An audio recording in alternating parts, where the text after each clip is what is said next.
ఓం నమ శివాయ. హరహర మహాదేవ. జై శ్రీరామ్.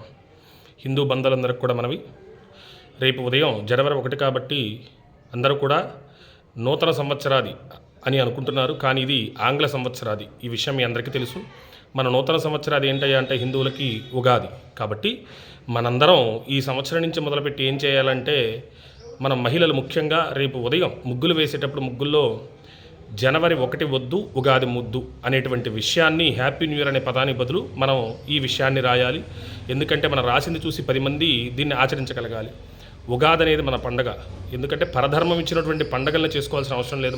మన పండగలు మనం అత్యంత వైభవోపేతంగా జరుపుకుంటే చాలు. కాబట్టి ఈ విషయాన్ని మీరు హిందువులుగా భావించి మీరందరూ కూడా పాటిస్తారని నేను భావిస్తున్నాను.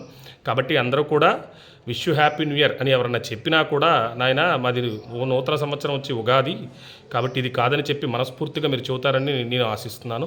ఈ విషయాన్ని కూడా ముగ్గు వేసే మహిళామణులు అందరూ కూడా ఈ విషయాన్ని గ్రహించి జనవరి 1 వద్దు ఉగాది ముద్దు అనేటువంటి విషయాన్ని ముగ్గుల్లో రాసి ఈ సందేశాన్ని 10 మందికి తెలిసే విధంగా చేయాలని చెప్పి మనస్ఫూర్తిగా కోరుకుంటున్నాను. హరహర మహాదేవ. ఓం నమ శివాయ. జై శ్రీరామ్. భారత్ మాతాకి జై.